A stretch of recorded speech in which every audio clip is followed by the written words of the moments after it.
All right, so a couple things just injury wise. The one from a Gannon report, Daryl Taylor was a full participant in the walkthrough today.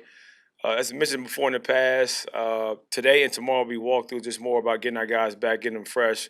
A couple guys coming back off of injuries, getting these guys legs back underneath them, and have some above the neck work, and get rocking and rolling. So, questions? On the injury front, how about Caleb's situation? How's he? He's good. And Jaquan Brisker, is it possible he plays this week, or is that off the table? It's uncertain right now, so we'll see as the week progresses. Going back into watching the film, Thomas, when just looking at Caleb and his eyes and what he was seeing from the defense, what was your thought on just how he viewed the field on? Yeah, I think two things. One is we got to do a better job of showing some stuff up protection wise. I think what happened early in the game is had some leakage, which does obviously kind of speed you up at times as far as getting through progressions. But obviously watched the tape this morning and made some corrections. Talked about just slowing yourself down as far as from a read standpoint, but also understanding how to get off of things a little bit quicker to be able to get some voids in the zones. But overall it was positive. Thomas, you said the other night when you're talking about making adjustments and looking at the call sheet about being in max protection maybe more.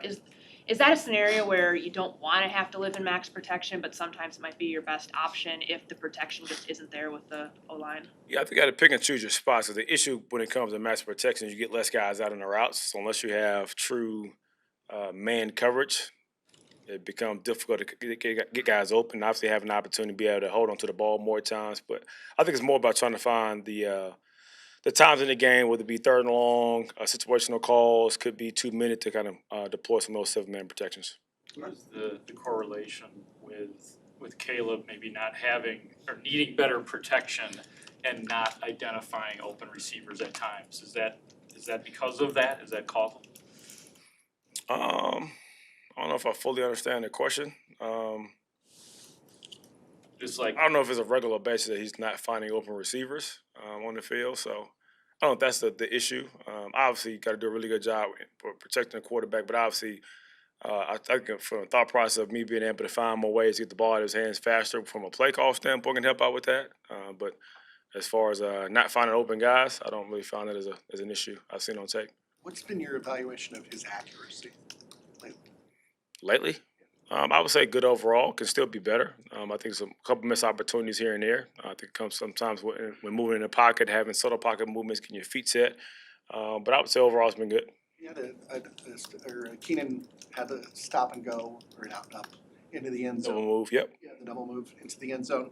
Is that one of those where? That's one of them, but we wish we had back. But that was a really good, play call against that from a coverage standpoint. Rome did a really good job in the middle of the field holding post safety. And then, Keenan does what Keenan does when you're on the outside one-on-one. So, but that's one opportunity which we had back for sure. From a technical standpoint, is there anything Caleb needed to do different, or he just needed to make the throw? Well, again, one thing, it was a little pressure on the left side, so I had to kind of rush up in the pocket, but thinking more of the subtle pocket movements, work up in the pocket as well. I'm going to fine you for that.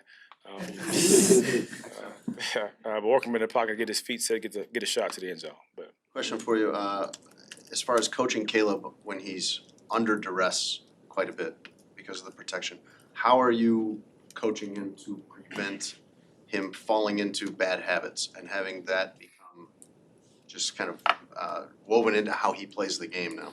yeah, I don't think all the issues as far as his pocket movement is always correlated with protection issues.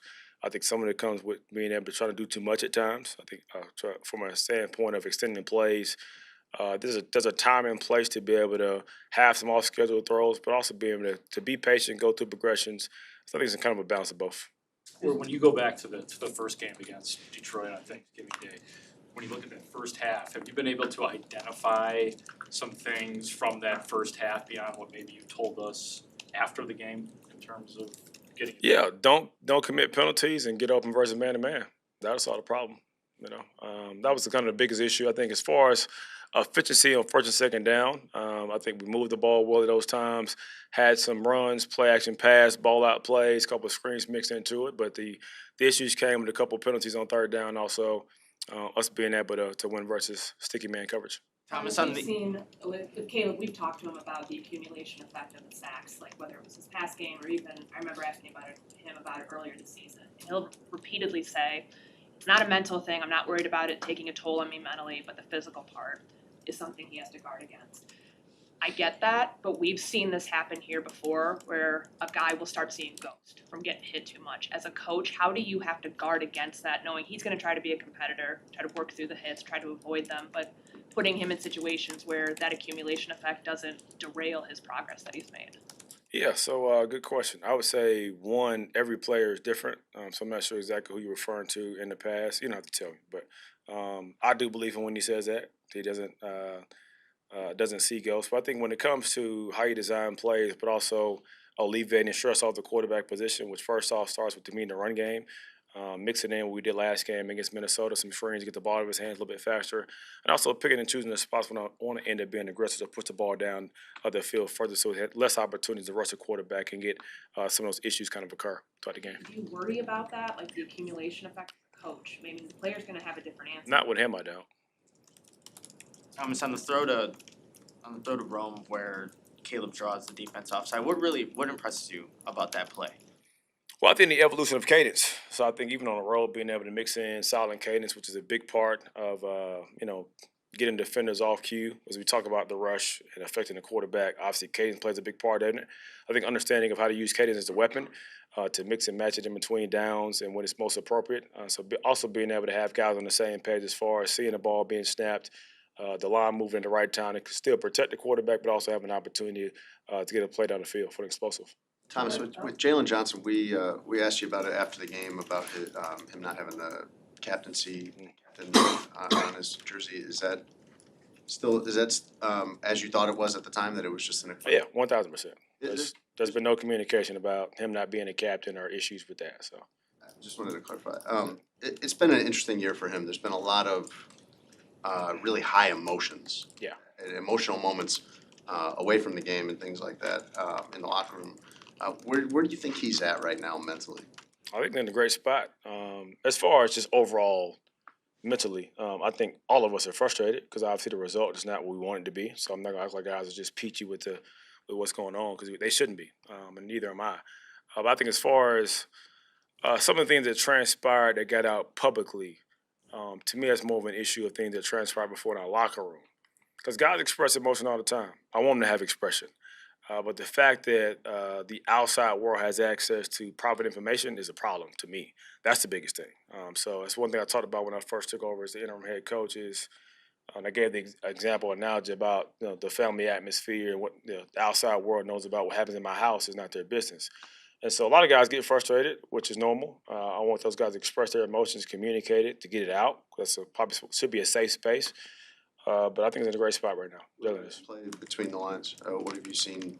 Since you've been head coach, what have you seen from his play? It's been consistent. I think as far as being to be aggressive, to play, make plays on the ball in the air, and also try to eliminate some of the guys' best receivers that we play against. So I think it's been good. How much different with Cole Kmet? What's been the challenge in trying to get him going in the passing?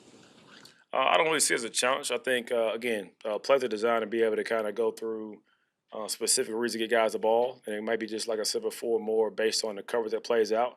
And so it's no issue as far as trying to design plays to get in the ball, but also when you understand the guys you have on the field, how you distribute the football, and also what the defense does to you, that kind of dictates where the ball does go at times. And obviously, I want everybody to have as many touches as possible, but it's one ball and a bunch of talented guys, so it's more about the flow of the game plan, also what the opponent does too as well. Because there are so many frustrations and guys are vocal about it, how do you kind of keep tabs on the room and the energy in the room and keeping everybody moving in the same direction? I would say first off by setting the energy when I walk in the room. It's the most important thing as far as what our focus should be and being consistent with my approach and how I feel. I'm always open and honest with them, very transparent, being clear about the communication. But also I think of being able to give those guys an open doorway to be able to communicate their feelings. Not that I always am going to act off of their feelings or emotions, but I think an understanding of what my role is, try to figure out how to get the best out of those guys, but also help them work through problems, not just in the game of football, but also, to me, more importantly, in life as well. The Lions have given up a ton of points since you saw them at Ford Field. What have teams been able to do and take advantage of maybe vulnerabilities, some of them injury-related, that you feel like the Bears should be able to do as well? Well, I think what you said about injuries is going to play a big part of it. Obviously, when you have guys that go down at the rate that they had go down, that has an effect on how guys play and produce. But again, they're an aggressive group. They do play a lot of man coverage. So some of those plays have been come off of guys getting beat one-on-one. Also, some of those points have come off of certain individuals who have superhuman ability to kind of create some off-schedule plays, break tackles, extend plays as well. So I think it's a mix of both. Can you attack them any differently now than in their current state than 3 weeks ago? I see them kind of being the same as they were 3 weeks ago. So it's going to be a similar kind of plan of attack as far as what we have against them.